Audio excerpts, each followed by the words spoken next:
बहुत जनांचे आधारू, अखंड स्थितीचा निर्धारू, श्रीमंत योगी राजाधिराज, हिंदवी स्वराज्य निर्माता, प्रजाहित दक्ष धीर धुरंधर युग प्रवर्तक, महाराष्ट्र धर्मचालक, बहुजनांचा आधारू, शूरवीर राजाधिराज छत्रपती शिवाजी महाराज की।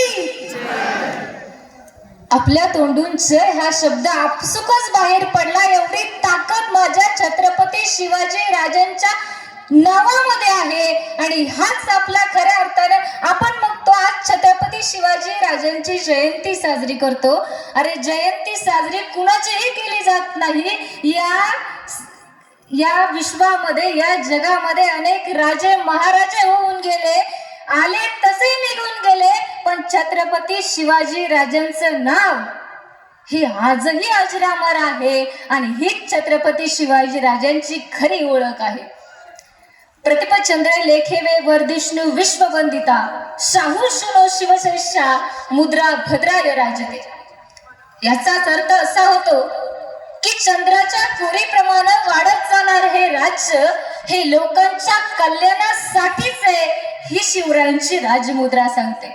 अरे हे स्वराज्य हे शहाजी राजेंचे स्वप्न आणि मातोश्री जिजाबाईंची ही प्रेरणा। या प्रेरणेच्या बळावर हा शिवबा गावागावापर्यंत पोहोचला, घराघरापर्यंत पोहोचला, दारादारापर्यंत पोहोचला, चुलीपर्यंत पोहोचला। अरे माणसाच्या मनामध्ये घर केलं या माणसाने। आज आपण बघतो की आपण कुणाचा बाप आपला बाप कोण असावं हे आपण ठरवू शकत नाही, पण आपण कुणाचा बाप असावं हे आपण ठरवू शकतो। म्हणजेच की ज्ञानेश्वर कुणाच्याही पोटी जन्माला येत नाही, त्यासाठी आधी विठ्ठलपंत असावं लागतं। तुकोबा कुणाच्याही अंगणी येत नाही, त्यासाठी आधी बोलोबा असावं लागतं। आणि छत्रपती शिवाजी महाराज कुणाच्याही पोटी जन्माला येत नाही, त्यासाठी आधी शहाजी राजे आणि जिजाबाईंसारखी कुस पवित्र असावी लागते। अरे हा शिवबा घडला, हा शिवबा घडवला गेला, हे संस्कार म्हणजे नेमकं काय असतं? एकदा शहाजी राजांच्या महालामध्ये स्त्रियांचं नृत्यकाम चालू असताना ते शिवाजी महाराज आज चोरून पाहतायत। ही बातमी ज्यावेळेस मासाहेब जिजाऊच्या कानावरती जाते, त्यावेळेस जिजाऊ मासाहेब त्यांना त्या ठिकाणावरून उडवून आणतात, त्यांच्या दोन कणफड्यात देतात आणि सांगतात, शिवबा मला बाई नाचवणारा शिवबा नाही निर्माण करायचा, मला बाई वाचवणारा शिवबा निर्माण करायचा आहे। म्हणजे सांगण्याचं तात्पर्य असा होतो की हे संस्कार जिजामाईंनी त्या काळातल्या त्या शिवाजी राजांवरती केले। आजचा वर्तमान काळ काय सांगतो आणि आजची वर्तमान परिस्थिती आपल्याला काय सांगते? बोलायला तसं भरपूर आहे, परंतु काय राव राजा तुमच्याविषयी काय बोलावं, अहो राजा तुमच्याविषयी किती लिहावं आणि किती बोलावं? तुमच्याविषयी लिहायला गेलं तर लेखिनीलाही थरकाप सुटावा, असं तुमचं कर्तृत्व आहे। अरे खऱ्या अर्थानं कधी कधी माणसं जगामध्ये जन्माला येतात, जगण्याची स्पर्धा चालू असते। काही माणसं जगण्याची स्पर्धा करतात, काही माणसं मरण्याची स्पर्धा करतात, काही माणसं जगण्याची स्पर्धा करतात, ती माणसं लवकर मरतात, आणि जी माणसं मरण्याची स्पर्धा करतात ती माणसं पुरून उरतात। हा महाराष्ट्राचा इतिहास आहे।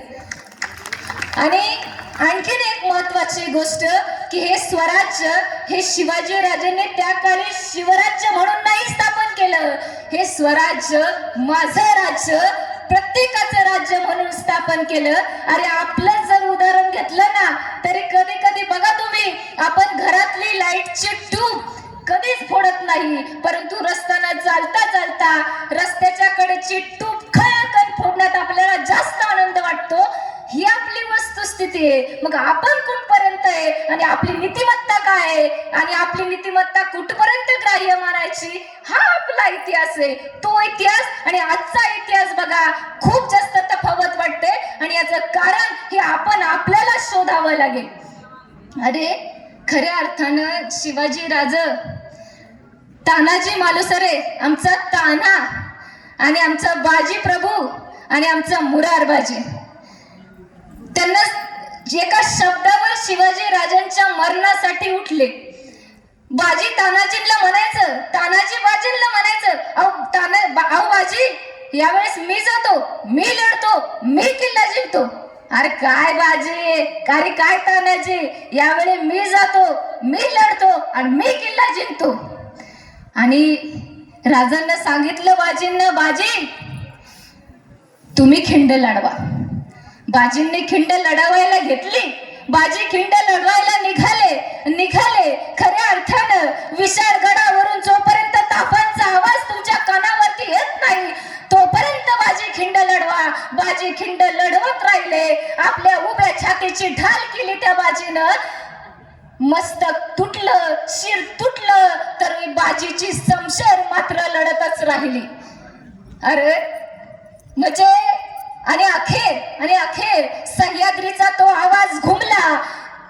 तोफांचा गडगडाट झाला आणि तोपर्यंत माझा हा बाजी रक्ताच्या थारोळ्यात पडला. त्या ठिकाणी ते शिवाजी महाराज विशाल गडावरती पोहोचले, परंतु माझा बाजी यमराजापर्यंत पोहोचला. अरे बाजी यमराजापर्यंत पोहोचला, त्याच्या त्या रक्तानं ती घोडखिंड पावन खिंड झाली आणि म्हणून त्या घोडखिंडीला पावन खिंड म्हणून आजही ती इतिहासामध्ये अजरामर आहे. म्हणजे सांगण्याचं तात्पर्य की राजांसाठी मरणारी माणसं. आणि अजून एक उदाहरण सांगायचं झालं तर सिंहगडावरती ज्यावेळेस तानाजी मालुसरे पडले, त्यावेळेस तानाजी मालुसरे पडल्यानंतर मराठी सैनिक पळायला लागले. सूर्याजीने हे ताडलं आणि त्या दोरखंडाद्वारे ते पळायला लागल्यानंतर सूर्याजीने तो दोरखंडच तोडून फेकून दिला. आणि सांगितलं, अरे तुमचा बाप इथं रक्ताच्या थारोळ्यात पडलाय आणि तुम्ही काय भागुबाई सारखे पळत सुटलाय. एकतर लढून किल्ला जिंका, नाहीतर कड्यावरून उड्या मारून खुशाल मरा. अशी माणसं या राजांच्या काळामध्ये मरण्यासाठी तयार होऊ लागली. मरण्याची स्पर्धा तयार झाली. आणि ही वस्तुस्थिती, हा जो इतिहास आहे, तो इतिहास जर आपण आपल्या मनामध्ये रुजवला तर सांगायची आज आपल्याला, जर आपण हीच वस्तुस्थिती बघितली, हीच जर आपण कंडिशन आज बघितली तर मित्रासाठी मित्र आपल्याला भरपूर ठिकाणी ऐकायला मिळतं की आपले मित्र चांगले असावे, आपली संगत चांगली असावी. मग हे का सांगितलं जातं? मित्र वनव्यामध्ये गारव्यासारखा असं आपल्याला सांगितलं जातं, परंतु तेच मित्र हा आपला कधी घात करतील हेही सांगता येत नाही आणि तेच मित्र आपल्या कधी कामी येतील हेही सांगता येत नाही. ही खऱ्या अर्थाने परिस्थिती आहे. आणि म्हणून आणखीन एक सांगायचं झालं तर राजांविषयी सांगायचं झालं तर या माणसाच्या जन्माला यावं, या लाल रक्ताचं ऋण फेडावं, काहीतरी घेऊन मरावं, काहीतरी ठेवून मरावं. राजा तुम्हाला मानाचा मुजरा. धन्यवाद. जय हिंद, जय महाराष्ट्र, जय शिवराय.